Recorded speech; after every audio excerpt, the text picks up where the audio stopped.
next speaker is Sandra Hwang. Sandra here. Welcome, Sandra. You'll have 3 minutes. Thank you. My name is Sandra Hwang, and I'm a concerned parent. But today, I am here to share a letter written by an Ontario lawyer and mother. Dear board members, 25 years ago, my husband and I watched helplessly as our 4-month-old baby suffered a severe vaccine injury. He had seizures following his DPT vaccine. Before the shots were administered, we were not given information about adverse events and how to identify or report them.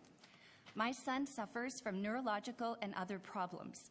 His special care costs tens of thousands of dollars every year. He is 25, lives at home, needs support workers and 24/7 supervision.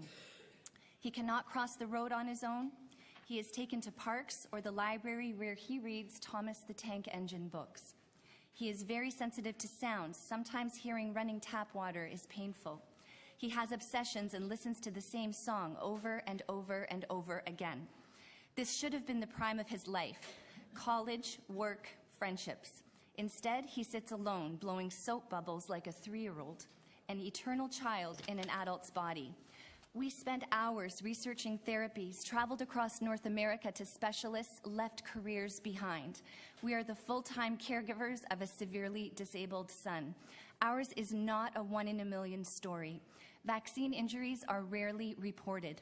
Are you aware that Ontario and Toronto Public Health have a history of underreporting vaccine adverse events? According to the 2014 Auditor General's report, Ontario's 2012 adverse event rate was half the national average rate. And how is it that in 2013, Toronto Public Health, with 21% of Ontario's population, reported only 9% of Ontario's adverse events? In the U.S., $4 billion have been paid to thousands injured by the vaccines that you want to mandate. You will not win parents' trust by pushing for compulsory vaccines. You will not win trust by pretending that vaccines have no safety and efficacy problems. You will not win trust by censoring social media and search engines. You will not win trust by saying that reports of vaccine injury are misinformation. It is unconscionable to censor the speech of someone injured by a pharmaceutical product. It is unconscionable to silence the victims. What is before you is not a public health policy, it is a travesty.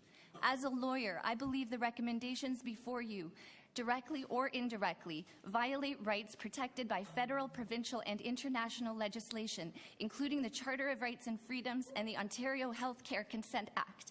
It is reminiscent of dark regimes that had no respect for individual freedoms. As per your agenda, I do not consent, and I urge you to vote against this strategy. Thank you. Thank you very much. Thank you. Are any questions of the deputant? Okay. Seeing none, our next speaker